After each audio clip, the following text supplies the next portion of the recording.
네, 안녕하십니까. 평평한 정보의 운동장에 오신 여러분 환영합니다. 네, 평창 초경령 인사드리겠습니다. 옆에는 여러분들이 신은진 님이 오늘 윤센 나오십니다. 기대라고 하셨고요. 예, 오늘도 보석 같은 방송 예상됩니다. 임금윤기의 캔디 님도 들어오셨고요. 심은정 님 뭐 아까 들어오신 거 봤고요.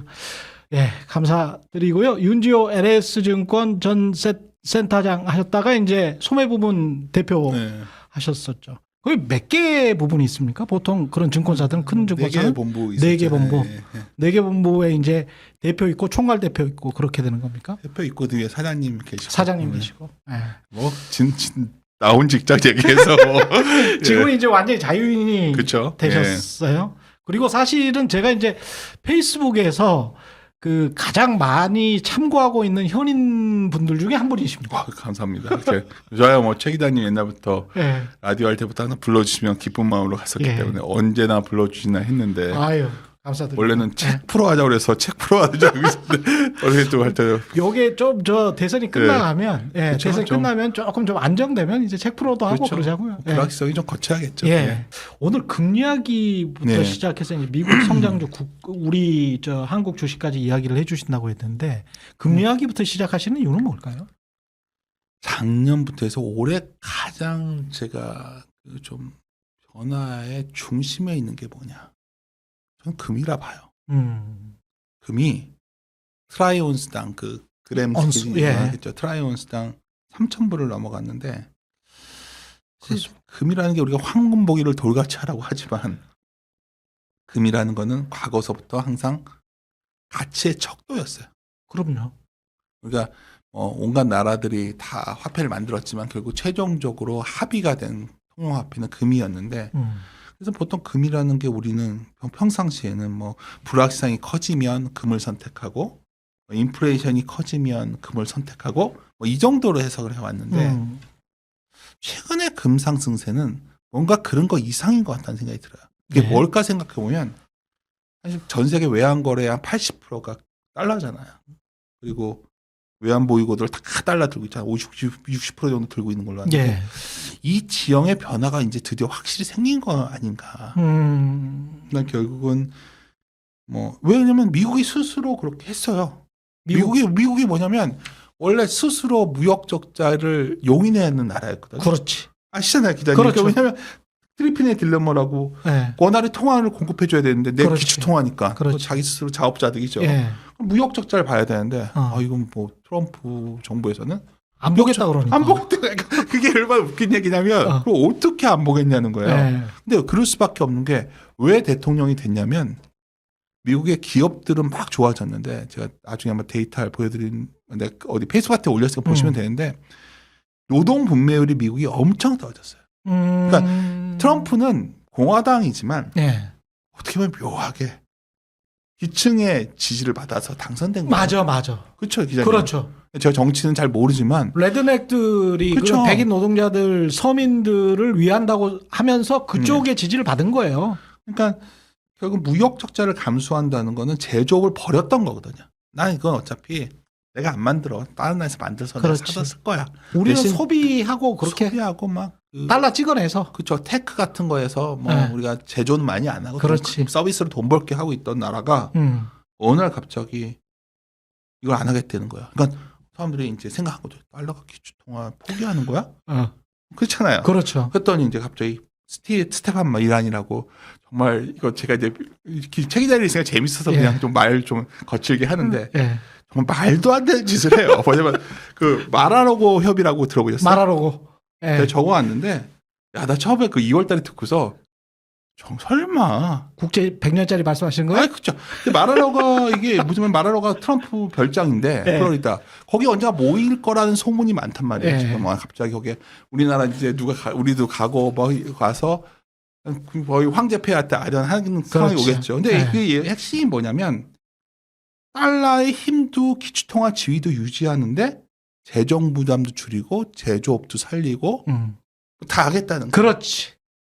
그러니까 그리고 재정을 어떻게 주느냐. 달러가 약간 기초다 유지하려면 영구채 발행. 100년 그렇지. 채권이 말이 되죠. 100년 뒤에. 100년 채권. 아니 100년 채권을 바꾸라는 거예요. 네. 그러면 이제 무슨 무기를 쓰는 거냐면 그래서 요새 그 정말 험한 말을 하는 것 같아요. 관세랑 소위 군사 안전 보장을 그렇지. 와 이거는 유럽에 대해서 거의 협박하는 거거든요. 그렇죠. 나 그렇죠. 사람들은 어떤 분들은 그냥 유럽에 그냥 무슨 뭐 군비가 늘어날 거다. 근데 어떻게 나토가 혼자 방어를 해요? 그렇죠. 그냥 나 안보 안 해줄 거야. 나 관세도 다 뜯어낼 거야. 뭐 이거 하는 거예요. 제가 오늘 편하게 얘기하는 거예요. 그냥 그렇죠. 야 이건 또라이 아니야? 난 진짜 근데 사실 이게 처음에 농담인 줄 알았거든요. 아니 저도 아니 이게 무슨 찌라신 줄 알았어. 찌라신 이게 줄 알았어 지금 이거를. 증폭돼서 말이 계속 나온단 말이에요. 네. 그러면 이거는 이게 참 이게 저도 뭐 이거는 이 정도까지밖에 모르겠지만 저만 이러겠어요. 다들 뭐지? 금 사는 거야. 그렇지. 인플레 해지로 보기에는 인플레가 그 정도로 심각하지 않아요. 불확실성 때문에 뭔가 가지를 붙이지만 제가 보기엔 소위 우리가 달러 신용의 근거에 달러의 신뢰에 근거한 우리의 경제 체제에 대해서 이게 뭐지? 뭔 일이 생기나? 혹시 정말 변화가 생기나? 근데 많은 분들이 그래요. 되게 쉽게. 야, 옛날에 우리 프라자 합의 있었잖아. 그때도 저기 독일이랑 일본이 그냥 합의해 줬잖아. 누가 해줘?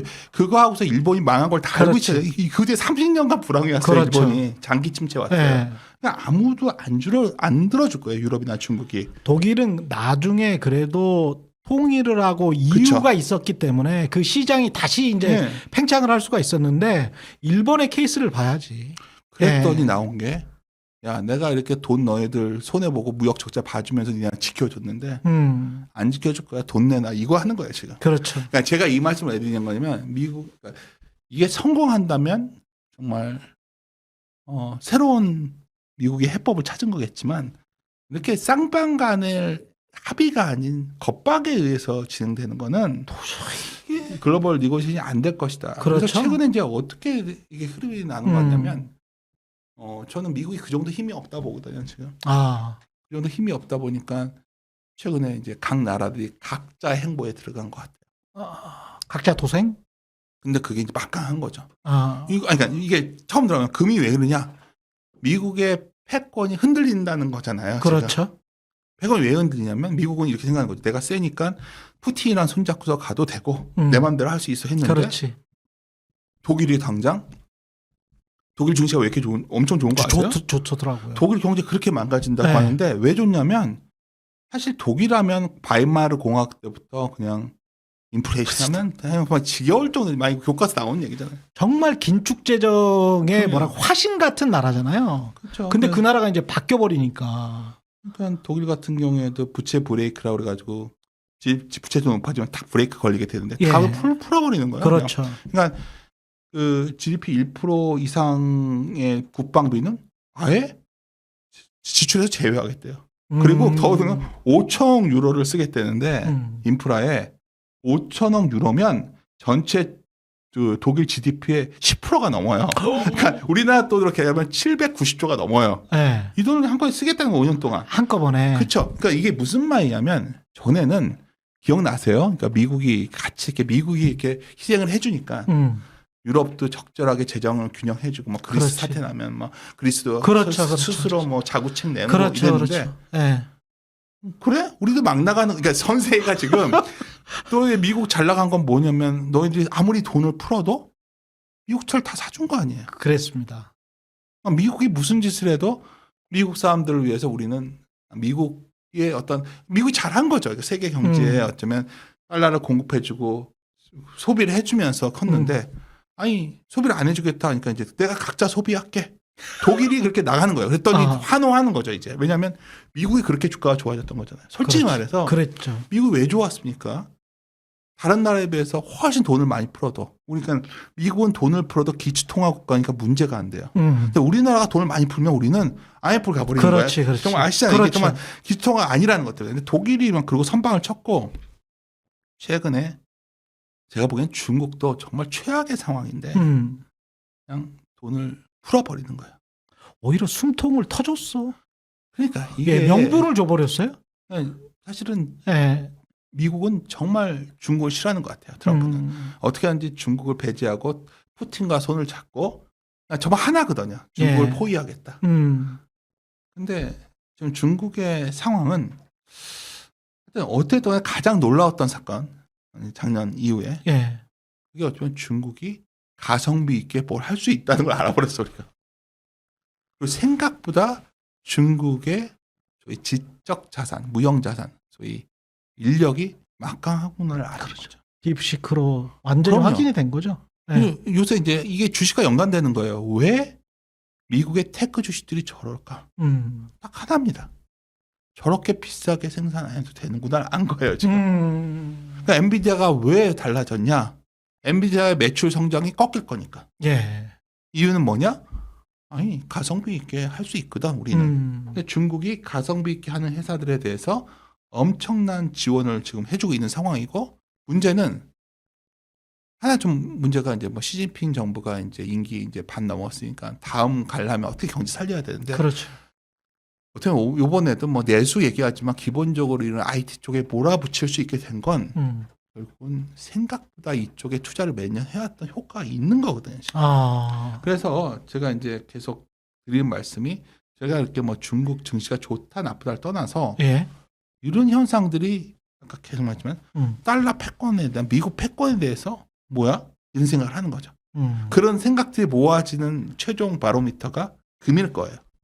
그럼 금이 여기서 3,000불 넘어서 한 3,300불, 3,400불을 간다.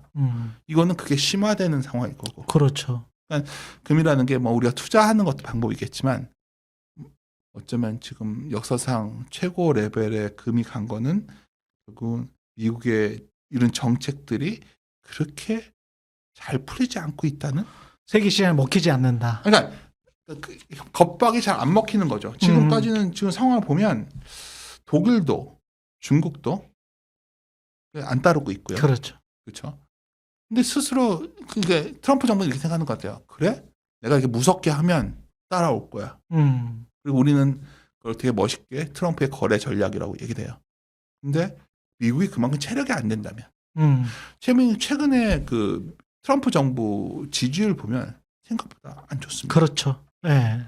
왜 대통령이 됐냐면 노동 분배율이 낮아져서 된 건데 거기가 제일 고통스러울 거예요.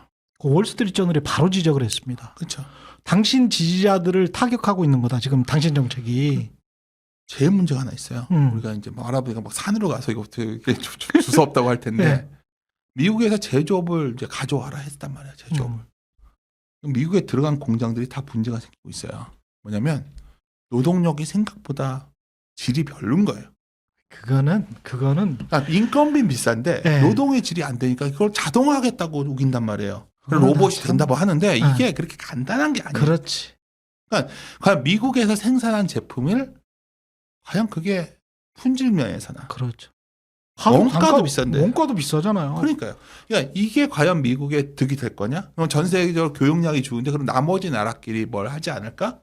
사실 이런 딜레마에 대한 고민들이 뭐 금을 너무 확대 해석하는 거 아니냐 생각하겠지만 금을 생각해 보시죠. 금이라는 거는 원래 영국이 파운드라는 것도 금에 기반했던 거고 베네치에 두가트라는 화폐가 있어요. 금화로서 이렇게 신뢰가 높았는데 다 금의 기반이었어요. 근데 미국이 금을 제일 많이 갖고 있다가 근본 이자를 갖다가 닉슨 때 포기하고 그렇죠. 그래도 기본적인 거는 금에 대한 가늠자로서의 화폐가 있는 거예요. 근데 왜 기존의 소위 지폐화폐를 피하고 금을 지금 선택하고 있냐는 거죠. 결국 너무 거창한 얘기 같지만 이러한 흐름 때문에 최근에 주식시장도 반영이 되는 거예요. 그러니까 잘 보시면은 우리나라는 약간 하늘 같아요. 우리만 좀 약간 좀 그렇지만 기본적으로 미국에서 돈을 조이는 거기 때문에 미국에서는 돈이 나오고 그렇죠. 투자했던 돈들이 다른 나라로 돈이 흘러가는 거예요. 돈을 푸는 나라로 가는 거죠. 그러니까 독일로 돈이 들어가고 중국으로 돈이 들어가고 한국도 풀 거라는 생각들이 들어오는 거예요. 지금 외국인들이. 그렇구나. 그렇죠. 이게 이제 그러니까 미국이 지금 트럼프가 택한 정책은 지금까지의 미국의 공식이 뭐였냐면 소원 나도 돈 나눠주고 그냥 기업 공장 지면 돈 주고 그냥 돈이 막 풀어졌다고요. 그래도 그렇게 돈을 많이 풀어도 우리는 기초통화 국가니까 우리 문제가 안 되었는데 이제 돈도 안 푸는데 적자도 안 보겠다. 그러면 달러를 초과 수요할 필요가 없는 거죠. 그러니까 달러의 초과 수요가 결국은 기초통화라는 얘기인데 저는 이게 근데 웃긴 얘기가 관세를 올리잖아요. 또 이게 되게 웃긴 얘기인데 왜 이게 딜레마 빼면 관세를 하면 인플레이션 유발하기 때문에 달러 강세가 돼버려요. 그렇지. 그래서 나온 게 아까 말했던 100년 채권이에요. 그냥 그러지 말고 미국 국채 부담을 축소하겠다. 그러니까 외국이 가지고 있는 미국 국채를 갖다가 100년짜리 100년은요 어떻게 해석하시면 영구 국채예요. 그렇지. 영구채를 그렇지. 그냥 저리로 그냥 그렇죠, 받겠다. 저리로. 그러면 이 발상을 왜 했냐? 협박하겠다는 얘기밖에 안 돼요. 앞으로 제가 보기에는 아마 군사 안보 대가 여러 가지로 협박을 할 것 같아요. 우리나라도 대상이 될 것 같아요. 그렇죠. 그게 좀 네. 걱정이 되는데 사실 이런 정세 변화가 좀 처음에는 반신반의하다가 야 이게 점점 세지니까 걱정도 되고 좀 그런 상황입니다. 자, 그러면 지금 말씀하신 것 종합적으로 정리를 해보면 그렇게 여러 가지 관세 전쟁 벌이고 우리 기업들을 엇박하고 그런 것들은 마이너스. 하지만 돈이 세계적인 자본들이 이머징 마켓 한국을 포함해서 네. 다른 나라로 미국 아닌 네. 미국 주식시장 아닌 다른 나라로 지금 흘러갈 가능성이 높아졌다. 요거는 그렇죠. 또 플러스의 요인. 그럼 한국 국장은 어떻게 되는 겁니까? 그러니까 한국 국장에서 네. 이제 우리가 가장 중요한 데이터가 뭐냐 본다면 원하겠죠. 원하죠. 환율. 그러니까 이렇게 이런 매크로 경제를 본다는 거는 경제를 보고서 투자를 최종 결정한다기보다 우리의 이제 계절의 변화를 보는 거죠. 지금이 가을인가 뭐 겨울인가 봄인가 분명히 봄은 온 것 같아요. 우리 국장이. 예. 근데 우리나라가 과거처럼 뭐 이렇게 뜨거운 여름이 올지 아니면 온도가 바뀌어가지고 갑자기 우리나라가 맨날 이런 정도 날씨일지가 모르겠어요. 예. 근데 중요한 거는 결국 그 온도계가 환율이 될 거예요. 환율이. 저는 여기서 원 달러 환율이 1,500원 넘어갈 가능성은 크지 않다 봐요. 근데 오늘도 뭐 1,470원도 찍고 막 그랬거든요. 정치적 불확실성 때문인데 그렇죠. 뭐 이거는 언젠가 거친다는 거기 거친다면 거칠 거기 때문에 네. 뭐 그거는 뭐 스파이크 같은 모습이지 않을까. 뭐 이거는 그런데 기본적인 거는 글로벌 자금이 미국에서 나오면서 분산되기 시작했기 때문에 그 한국도 그 선택이 될 거라는 거죠. 최근에 좀 특이한 게 왜 국내 시장에서 삼성전자 같은 종목이 움직이냐. 정말 과거 뭐가 달라졌는데 외국인들이 사는 겁니다. 그렇구나. 그리고 정말 중요한 게 있어요. 지금 제가 숫자를 찾는데 못 찾아서 예. 가져왔는데 제가 정확히 기억이 안 나지만 국민연금이 예. 작년에 한 10%대인가 그랬어요. 국민연금이 한국 주식 갖고 있는 게. 지금 그랬어요? 14%대로 올렸거든요. 아, 그래요? 그거만 살려고 해도 꽤 많아요. 국민연금이 되게 잘했잖아요, 작년에. 뭐 칭찬할 거 칭찬해야죠. 그렇죠. 작년에 잘했죠. 10몇 %가 수익률을 그랬던데. 그 큰 돈을 갖고 예. 해외 투자를 많이 했으니까. 예. 근데 올해는 해외 투자 쪽보다는 국내로 돌리고 있죠. 그러니까 우리가 국민연금도 국내로 돌린다. 14%까지 올렸죠, 국내 주식 비중을. 그러니까 이게 뭐냐면 이쪽으로 돈이 들어오는 건 확실한데 우리는 지금은 그 온기가 크게 확산되지는 않을 거예요. 큰 돈들만 사니까. 그러네. 그러니까 우리나라 주로 대형주들 아까 처음에 지적했지만 가치를 보면서 싼 것들. 대표 종목부터. 그래서 뭐 삼성전자 사고 뭐 이런 거죠. 뭐 강성 때마다 가끔 말씀드리는데 좀 부진한 업종인데 좀 탈락자가 나온 것들. 뭐 예를 들어서 뭐 홈플러스가 탈락하니까 이마트가 좋아지고 오케이. 예를 들어서 뭐 중국과 아까도 교류격이 늘어나면 오늘 같은 경우에도 뭐 중국 관광객이 이제 좀 단체 관광객 받는다면 면세점도 갑자기 돌 수도 있는 거고 뭐 이런 식으로 싼데 모멘텀이 안 보이던 것들을 찾는 거죠. 그러니까 그 사양 산업인데도 불구하고 네. 구조 조정이 일어나고 망하는 기업들이 생겨나는 곳은 1, 2등주한테는 간다. 돈이. 그냥 정말 1등주한테만 갈 것 같아요. 1등주한테는 간다. 가고 있죠. 그러니까 그 종목들을 그냥 이 유동성을 갖고 사는 거죠, 지금. 그런 자금들이 쭉 들어오고 있어요. 제가 보기에는. 그래서 한국 증시가 어떤 느낌을 받냐면 우리가 이제 작년에랑 그 재작년에 미국이 1년에 한 20%씩 올랐거든요. 그러니까 네.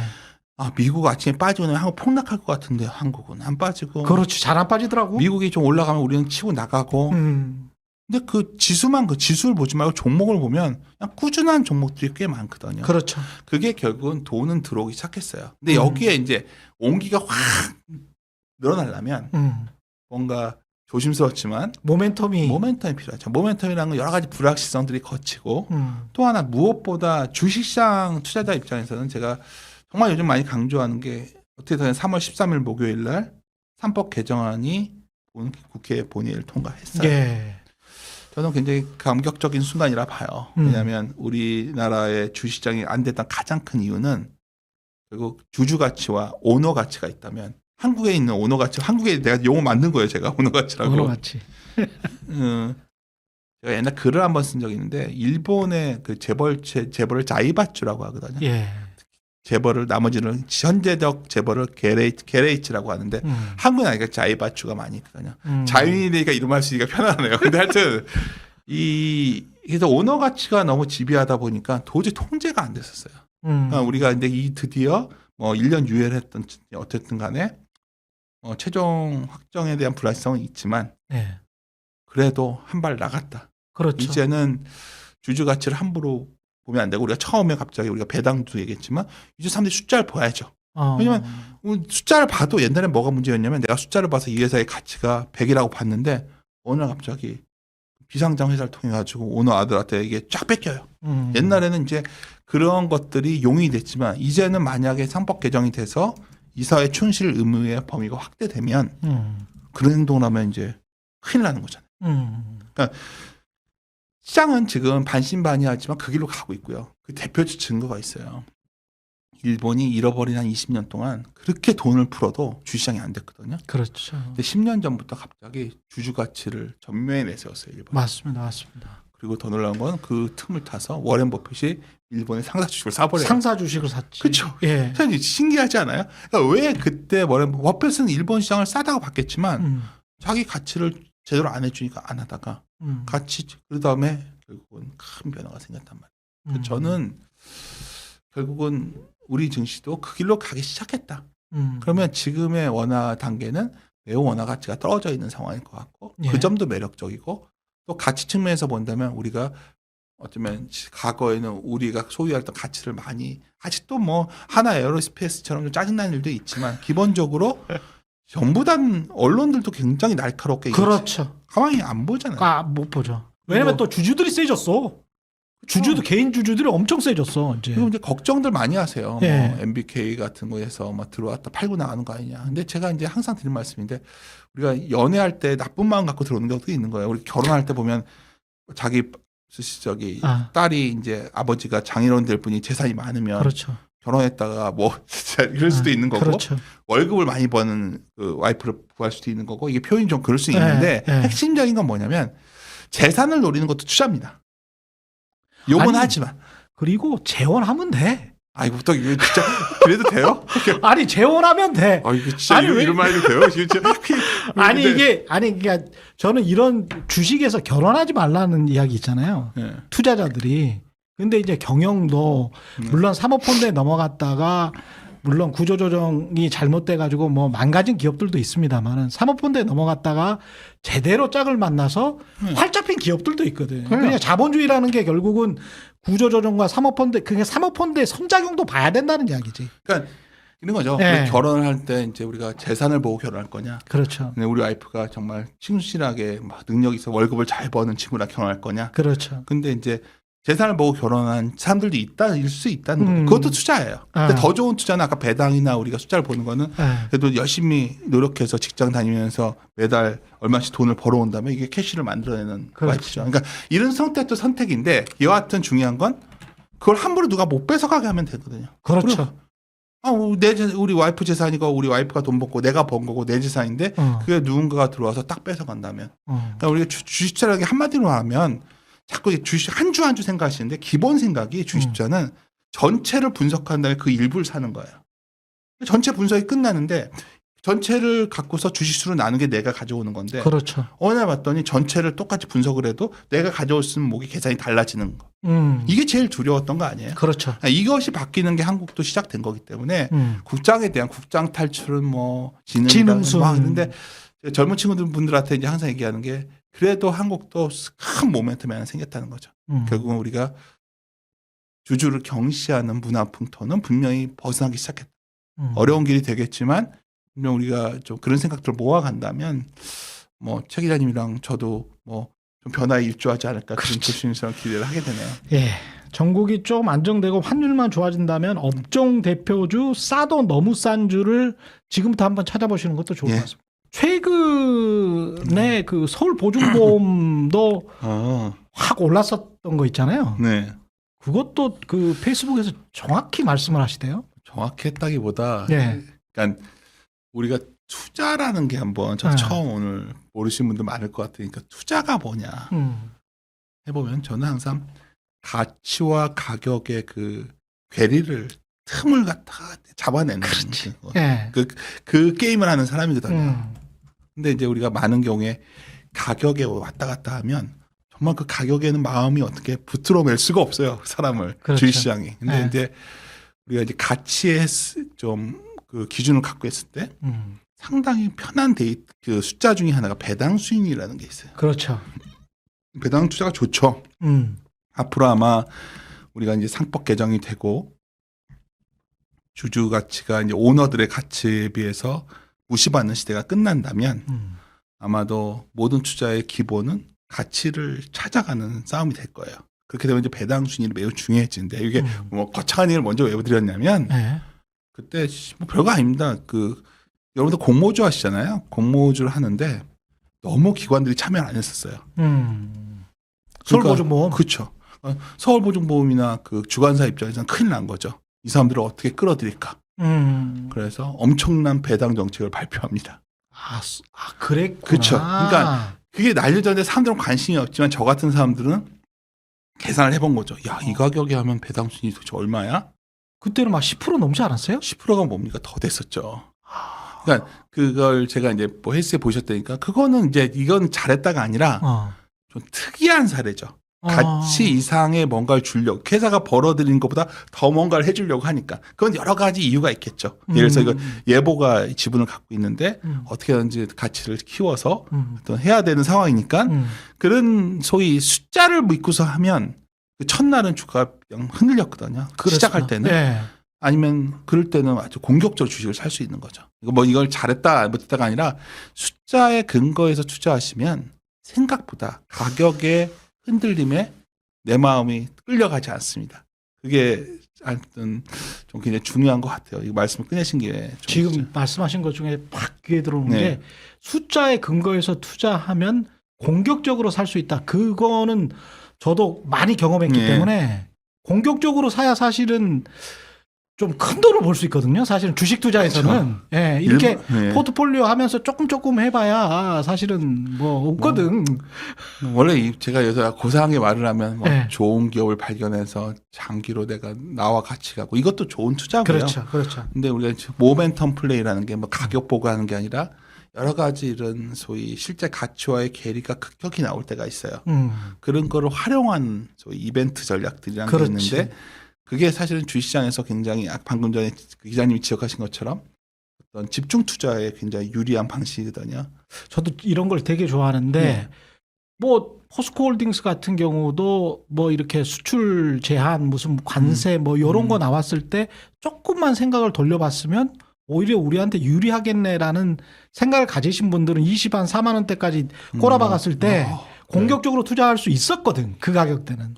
뭐 어려운 종목 말고 이제 네. 삼성전자를 예를 들면 삼성전자도 마찬가지고. 삼성전자를 예를 들면 이제 예.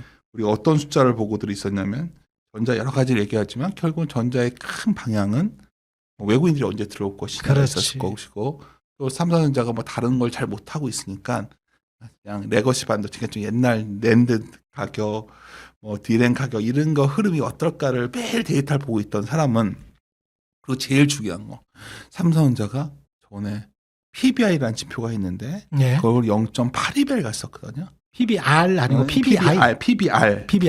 예. 발음이 좀 그러네요. 그러니까 네. 진짜 쌌졌죠. 그렇죠. 그러니까 여기서는 거의 바닥이란 모르겠지만 야, 청산 가치가 0.82배야? 그러면 정말 무슨 뭐 세상이 망하면 한 0.75배 갈래나? 그렇지. 거기서는 이제 숫자를 믿고서 사는 거죠. 그래도 아무리 못해도 2, 30조는 버는 회사인데. 그렇죠. 근데 거기다가 이제 모멘텀이 뭐가 나왔냐면 랜드의 가격이 약간 진정되고 재고가 소진되고 있었거든요. 그렇지. 그런 것들이 결국은 뭐 애널리스트가 나와서 떠들던 기자님들이 와서 얘기를 하던 방송에서 얘기하던 내가 그 숫자를 아까 가격의 흔들림보다는 내가 바라보고 있는 숫자에 대한 믿음을 갖고 가면 이제 시장 사람이 정확히 알 수는 없지만 그렇죠. 그런 순간에는 사게 되고 또 반대의 경우 뭐 있을까요? 오늘 뭐 아픈 얘기가 될 수 있겠지만 예를 들어서 하나 에어로스페이스 같은 것도 물론 오늘은 좀 빠져 다시 오를 수 있지만 좀 비싸단 말이에요. 그리고 뭐 미국의 성장주들 작년에 한참 뭐 미국 S&P 500 기준으로 예. PER이라는 게 있습니다. 23배가 넘어갔었어요. 23배. 그랬죠. 그러면 이제 과거에 10년간 S&P 500을 보면 한 15배에서 20배 왔다 갔다 했는데 23배를 가버렸어요. 근데 뭐 팔란티어 이런 거는 400배 갔었거든요. 그랬었죠. 그러니까 제가 드리고 싶은 말씀은 테슬라도 마찬가지고 그런 숫자를 보면서 야 이건 좀 비싼데 더 올라가더라도 거기서는 뭐 갖고 있는 사람이야 뭐 끝까지 내가 욕망의 끝을 보겠다 하는 방법이 되지만 그런 뭐 우리가 인간이 욕망을 줄이고 뭐 공포를 이겨내고 말은 그럴싸한데 예. 그걸 이겨내는 방법은 우리가 선수련하는 게 아니라 그렇죠. 스스로 숫자에 대한 해석 능력이 있어야지만 가능하다. 결론적으로 말씀드리면 다른 거 할 얘기를 해도 예, 예. 길어졌는데 우리가 뭐 최 기자님이랑 만약 저희가 한 격주 한 번에 와서 말씀을 드린다면 결국 끊임없이 이 숫자들을 업데이트하는 과정이 될 것 같아요. 그리고 그 과정에서 우리가 나는 버티가 볼게. 나는 못 버티겠어. 뭐 여러 가지 견해는 나올 수 있지만 최소한 급등할 때 쫓아가고 폭락할 때 파는 실수는 줄일 수 있겠죠. 그렇습니다. 그게 투자가 아닐까 저는 싶어요. 예. 오늘 여기까지 하고요. 예, 코어 TV님이 윤센 하시면서 예, 굉장히 좋아하는 로버 하트. 어떻게 이렇게. 아시지 여기서? 옛날 최 기자님이랑 그 라디오 프로 할 때 그렇죠. 그때 분들이 아직도 기억을 하시네요. 예. 감사하게. 감사합니다. 여기까지 하겠습니다. 네. 윤지호 센터장님이셨습니다. 고맙습니다. 네, 감사합니다.